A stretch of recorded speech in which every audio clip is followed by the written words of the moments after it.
Ms. Nimila Patil is the next speaker. Yes? Please go up. She's the chairperson of the Nashik branch of the Mahila Shamiti, Maharashtra Chamber of Commerce. She will be presenting on institutional support for women entrepreneurs at the local level. Thank you, Michelle. Good morning, everybody. Firstly, I thank the entire team of the Global Summit 2014. Special thanks to Rupa ma'am, Kathy ma'am, and Debjani ma'am for giving me this opportunity to share some of my ideas, thoughts, and experiences as a woman entrepreneur. Today, I will mainly focus on empowering women through institutional supports and role of women in economy and business. Friends, I'm not here to say what I have done, but yes, indeed, to set forth an example as to how we have taken a step ahead towards women empowerment through women entrepreneurship. I am before you as a first-generation entrepreneur because of the promotional scheme of Government of Maharashtra in the year 1997. The scheme was to promote more and more women into entrepreneurship so that they could start some business on their own rather than waiting for any job opportunity. When my business was all stabilized and all the bank liabilities and the term loan came to nil, I decided to make my friends who were around to be self-independent and self-reliant. And then we took to awareness about the promotional schemes of the Government of India.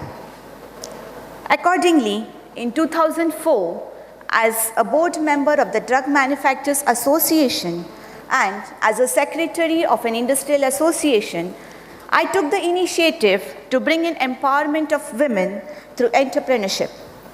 Subsequently, I became the Governing Council member of Maharashtra Chamber of Commerce, Industry and Agriculture. And since the last 6 years, I'm heading the Women's Committee of the Chamber. Thank you. Maharashtra Chamber is the apex chamber with more than 3,500 direct members. It is the only chamber with various trade and industrial organizations affiliated to it. It is a platform to identify and understand the problems and issues faced by the industrialists, the traders, and the businessmen. The chamber puts forth these issues to the government and gives suggestions accordingly. The widespread network of the chamber, because of its strong grassroots presence and a deep insight into the women concerns, have contributed immensely in inspiring empowerment of women. Friends, gender equality is enshrined in our Indian Constitution.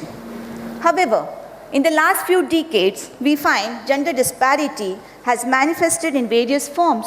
This is due to the declining ratio of the female. The gender ratio is quoted as 940 in India and 946 in Maharashtra. We all very well know, to survive in today's competitive world over situation, if women do not earn, how are we going to increase our per capita income? Thus, when we conducted various programs on the platform of the Chamber of Commerce, we realized, yes, women have a great zest to do something, especially when we went into the interiors and the rural areas. We found women are confident. They want to do something. They want to add on to the family income. They want to be a helping hand, but they do not know where to start. They have a strong desire that they want to do something. And friends, it is here where we need to empower them. We need to make them aware about the various schemes of the government. We need to make them aware to form a self-help groups. We need to encourage them to form good networking. We need to make them aware about the special promotions which government gives them to participate at the exhibitions. We need to encourage them to access to the information and technology. With this primary aim in our mind, and as a chairperson of the Women's Committee, 2 years back, that is in 2012, we conducted an entrepreneurship development program for 45 women in Nashik in food processing industry. These women were given the basic requirements to start the business. They were given the information. They were given the guidance to find out the potentials, to study their strengths. They were given the guidance to come out of their weaknesses. And I'm proud that out of the 45 women, almost 30 women have started their businesses in manufacturing food products. And I would proudly say few of them have come to our session today. These women are manufacturing food products like the bakery items, the cookies, the spices, the sauces, and I would request you all before, at the end of the session, you can have the samples which we have brought here along. Friends, to promote the sale of these products which these women have prepared, we do organize exhibitions every year in Mumbai and Nasik as well. I'm proud to say that all the stall holders are women entrepreneurs and all the goods which are exhibited are made exclusively by women. Some of the memorable moments I would like to share with you, our exhibition is called Prerna, that is encouragement. When we conducted a market survey of the food products, of the goods manufactured by these women, we found that though the products were best, they were lacking somewhere with respect to the packaging, with respect to the international barcoding. And that's why this was called as a hindrance to the market expansion.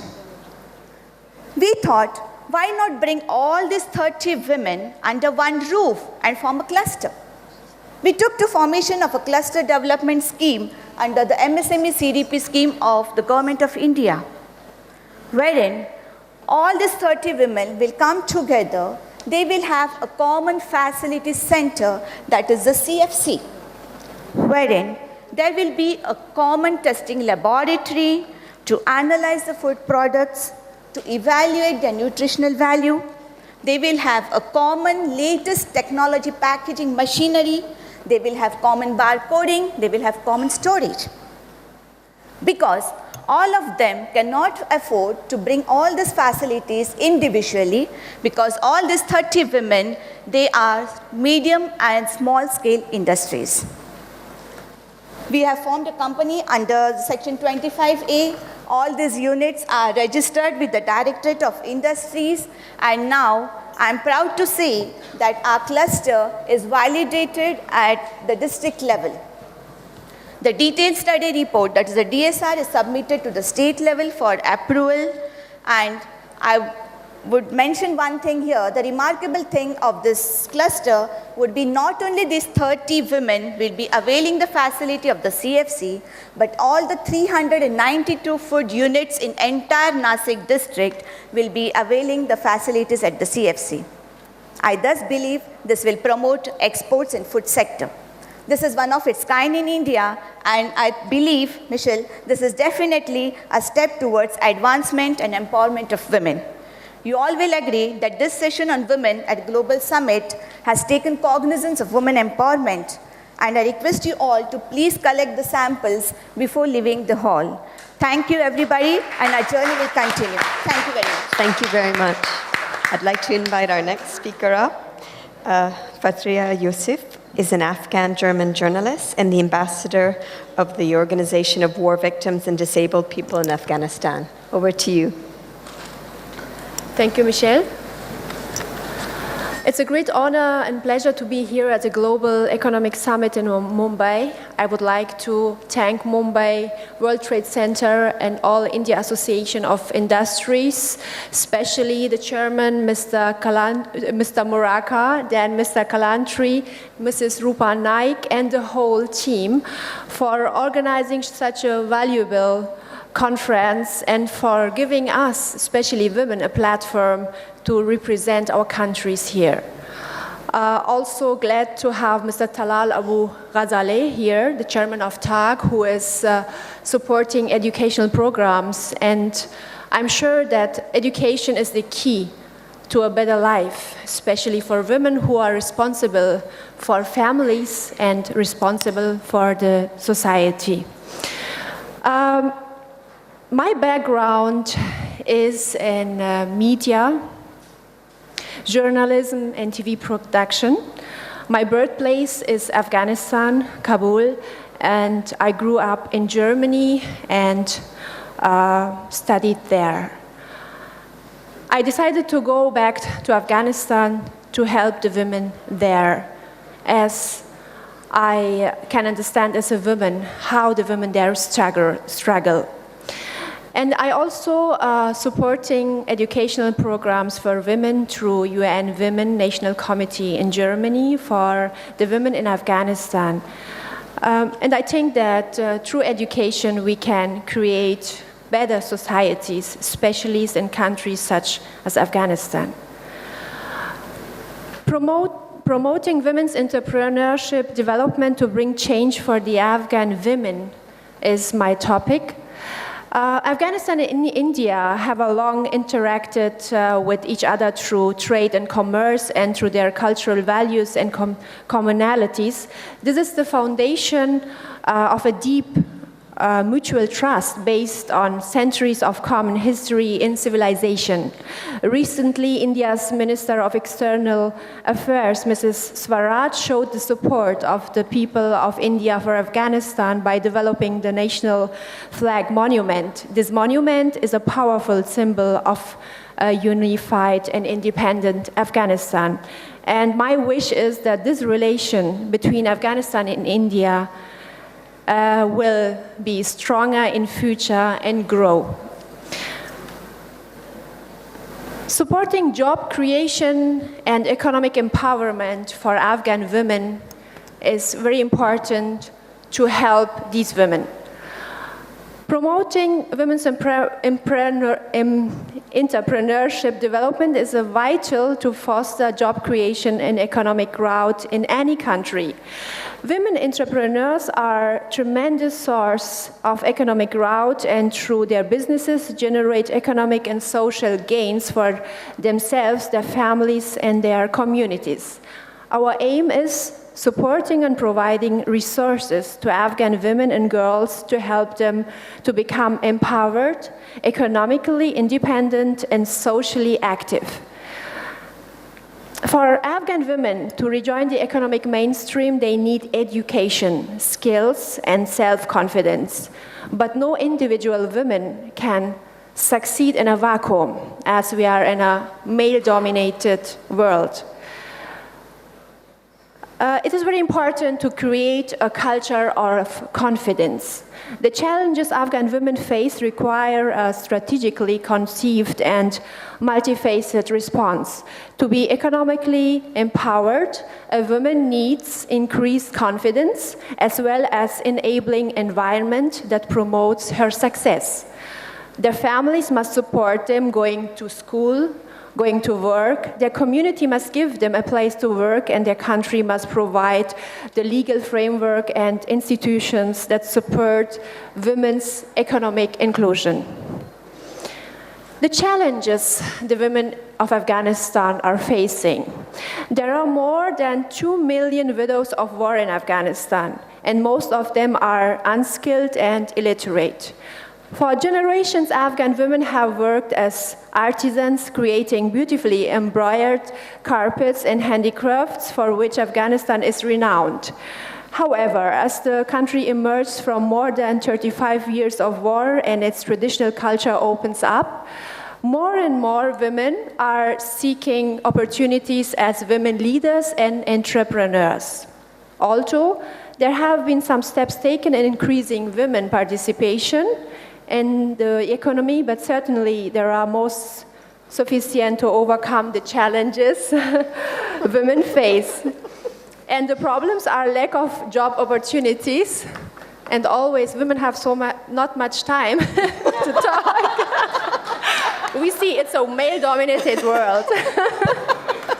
Okay, Afghanistan is a consumer country rated in a producing country, which means there is an unemployment concern overall, but women severely suffer from it because of the lack of skills and capabilities. I'm trying to make it short. Before, it was a traditional thing to learn how to embroidery, to sew, and to weave carpets. But now it has taken the form of a business. So women are now into the business. The importance of women economic empowerment is improved understanding of the issues, challenges, and opportunities of promoting women's entrepreneurship development in Afghanistan and cultural Asia. The international trade arena, for example, provides a market that is gender neutral if women can access it. To facilitate this access, we might promote industrial zones that offer a safe place for women employees and production and sales venue for women business owners. As solutions, I would like to give an example of our organizations for women in Afghanistan, which is working on cotton, silk, yarn manufacturers. These products are all made by women in Afghanistan. Traditionally, Afghan women have been involved in sectors such as carpet weaving, artisanal crafts, and agriculture. In the past decade, Afghan women have shown that they are able to play a leading role in formal businesses like international trade, construction, manufacturing, transportation, and business consultancy. Our organization is improving the traditional method of manufacturing on silk and cotton yarn by modernizing the technology and methods. 3,000 women are registered by our organization, mostly disabled and widows who suffer through the challenges in Afghanistan. We have to give the women economic, psychological, and social empowerment, and consider gender equality and women's economic empowerment as an imperative for accelerating and broadening progress toward inclusive and sustainable economic development. Our organization wants to show a different face of Afghanistan, a country of economic vibrancy and zeal, a country that, despite its troubled past, is quite eager to change its image. So we want positive change in family. Women's economic empowerment plays a crucial role in family survival